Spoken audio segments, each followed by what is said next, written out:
ನಮಸ್ಕಾರ ವೀಕ್ಷಕರೇ, ರಾಜ್ಯದ ನೂತನ ಮುಖ್ಯಮಂತ್ರಿಗಳಾದ ಸಿಎಂ ಡಿಕೆ ಶಿವಕುಮಾರ್ ಅವರು ಇಡೀ ರಾಜ್ಯದಲ್ಲಿರುವ ಎಲ್ಲ ರೈತರಿಗೆ ಭರ್ಜರಿ ಬಂಪರ್ ಘೋಷಣೆ.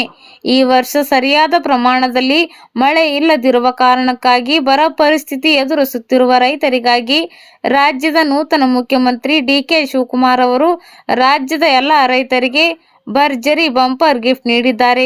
ಹೌದು, ರೈತರ ಸಾಲ ಮನ್ನಾ ಬಗ್ಗೆ ದೊಡ್ಡ ಗುಡ್ ನ್ಯೂಸ್ ಕೊಟ್ಟಿದ್ದಾರೆ. ಈಗಾಗಲೇ ರಾಜ್ಯದಲ್ಲಿ ಬರ ಪರಿಸ್ಥಿತಿ ಎದುರಿಸುತ್ತಿರುವ ರೈತರಿಗೆ ಆರ್ಥಿಕವಾಗಿ ಸಹಾಯ ಮಾಡುವ ನಿಟ್ಟಿನಲ್ಲಿ ರಾಜ್ಯದ ಮುಖ್ಯಮಂತ್ರಿಗಳು ಗಮನ ಹರಿಸಿದ್ದು, ಇಡೀ ಕರ್ನಾಟಕದಲ್ಲಿ ಬ್ಯಾಂಕುಗಳಿಂದ ಹಾಗೂ ಸಹಕಾರಿ ಬ್ಯಾಂಕುಗಳು ಹಾಗೂ ರಾಷ್ಟ್ರೀಕೃತ ಬ್ಯಾಂಕುಗಳು ಮತ್ತು ಸಹಕಾರ ಪತ್ತಿನ ಸಹಕಾರಿ ಬ್ಯಾಂಕುಗಳಲ್ಲಿ ಸಾಲ ಪಡೆದ ಎಲ್ಲ ರೈತರಿಗೆ ಭರ್ಜರಿ ಬಂಪರ್ ಗಿಫ್ಟ್ ನೀಡಿದ್ದಾರೆ.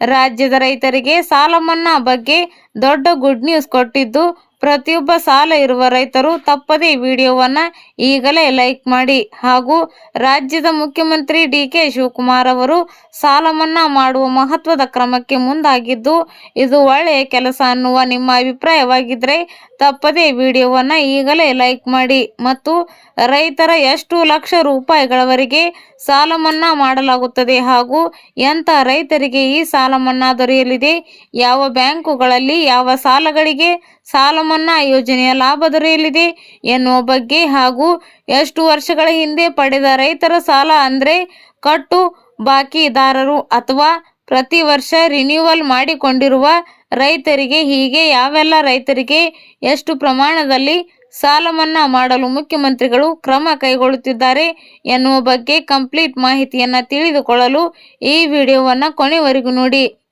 ರಾಜ್ಯದಲ್ಲಿ ಉಂಟಾಗಿರುವ ಬರ ಪರಿಸ್ಥಿತಿ ಹಿನ್ನೆಲೆಯಲ್ಲಿ ರೈತರ ಸಾಲ ಮನ್ನಾ ಕುರಿತಂತೆ ಸಮಗ್ರ ಪರಿಶೀಲನೆ ನಡೆಸಿ ಸೂಕ್ತ ನಿರ್ಧಾರ ಕೈಗೊಳ್ಳಲಾಗುವುದು ಎಂದು ಮುಖ್ಯಮಂತ್ರಿ ಡಿಕೆ ಶಿವಕುಮಾರ್ ತಿಳಿಸಿದ್ದಾರೆ. ಕಲಬುರಗಿಯಲ್ಲಿ ಮಾಧ್ಯಮ ಪ್ರತಿನಿಧಿಗಳೊಂದಿಗೆ ಮಾತನಾಡಿದ ಅವರು, ರಾಜ್ಯದ ವಿವಿಧ ಭಾಗಗಳಲ್ಲಿ ಉಂಟಾಗಿರುವ ಮಳೆ ಕೊರತೆ ಹಾಗೂ ಬರ ಪರಿಸ್ಥಿತಿಯನ್ನು ಸರ್ಕಾರ ಗಂಭೀರವಾಗಿ ಪರಿಗಣಿಸಿದ್ದು, ಅದರ ಬಗ್ಗೆ ಅಧಿಕಾರಿಗಳೊಂದಿಗೆ ಸವಿಸ್ತಾರವಾಗಿ ಚರ್ಚಿಸಲಾಗುತ್ತಿದೆ ಎಂದು ಹೇಳಿದರು.